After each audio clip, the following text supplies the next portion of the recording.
Healthy routine में नींद का पूरा होना बहुत जरूरी है, लेकिन क्या स्कूलों की सुबह की टाइमिंग के चलते बच्चों की नींद में खलल पड़ रहा है, उनकी नींद पूरी नहीं हो पाती?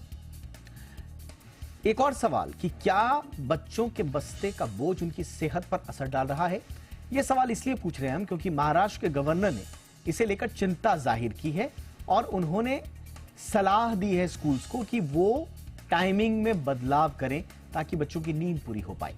साथ ही साथ उन्होंने ई क्लासेस को बढ़ावा देने पर जोर भी दिया है। ऐसे में आज हम नौनिहालों से जुड़े इस अहम मसले पर चर्चा करेंगे।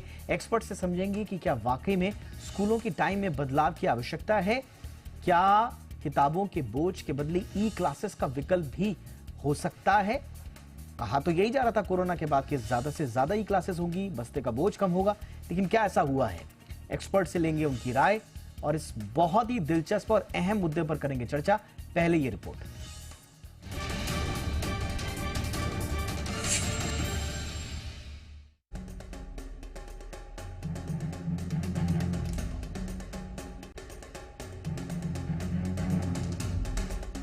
जिन घरों में स्कूल जाने वाले बच्चे छोटे होते हैं, उस घर की दिनचर्या सुबह 5 बजे से शुरू हो जाती है। बच्चों के टिफिन तैयार करने के साथ बच्चों को नहलाना धुलाना, उन्हें स्कूल जाने के लिए तैयार करना, उनके बस्ते, उनके शूज तैयार करना, ये ऐसे तमाम वो जरूरी काम हैं जो बच्चों को स्कूल भेजने तक चलते रहते हैं। कई बार तो बच्चों को सुबह उठाना ही एक बड़ी मशक्कत का काम होता है। देर तक जगने के चलते बच्चे सुबह उठने में आलस दिखाते हैं। आखिर बच्चों की नींद पूरी क्यों नहीं होती, वे देर तक क्यों जागते हैं, ये एक बड़ा सवाल है। बच्चों की नींद का पूरा ना हो पाना उनकी सेहत को बिगाड़ सकता है।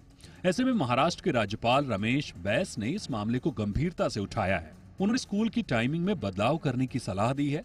उनका कहना है कि सुबह सुबह स्कूल जाने की मजबूरी से बच्चों की नींद पूरी नहीं हो पाती। जाहिर है, दैनिक दिनचर्या के साथ पढ़ाई लिखाई और खेलकूद के बाद अगर बच्चों की नींद पूरी होती है तो वे पूरे दिन तरोताजा रहते हैं। बच्चों की हेल्दी रूटीन का उनकी हेल्थ से सीधा कनेक्शन होता है, लेकिन सोने जागने का बदलता पैटर्न, न्यूक्लियर फैमिली और बदलती लाइफस्टाइल कहीं न कहीं बच्चों की दुनिया को भी प्रभावित करने लगी है। क्योंकि अगर पेरेंट्स को कहीं किसी फंक्शन में जाना होता है तो उन्हें बच्चों को घर में अकेले छोड़ने की बजाय उन्हें साथ ले जाना पड़ता है।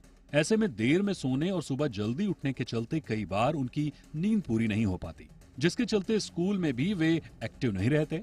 इससे पढ़ाई पर असर पड़ता है। तो क्या वाकई महाराष्ट्र के राज्यपाल की बातों पर गौर करने की जरूरत है? जानकारों की माने तो 3 से 5 साल का बच्चा है तो उसे 10 से 12 घंटे की नींद जरूरी है। वहीं 6 से 12 साल के बच्चे को 9 से 12 घंटे और 13 से 18 साल के बच्चों को 8 से 10 घंटे की नींद लेनी चाहिए।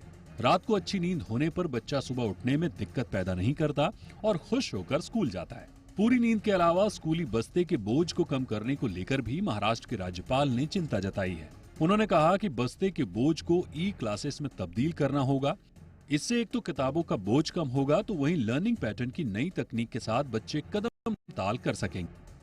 वहीं उन्होंने बच्चों के सर्वांगीण विकास के लिए पढ़ाई के साथ साथ एक्स्ट्रा करिकुलर एक्टिविटीज पर भी जोर दिया। इससे बच्चों में अपनी प्रतिभा के अनुरूप आगे बढ़ने का मौका मिलता है।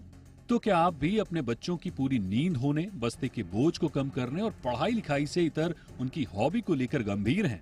अगर हैं तो एक पेरेंट के तौर पर यह अच्छी बात है। ब्यूरो रिपोर्ट, जी मीडिया।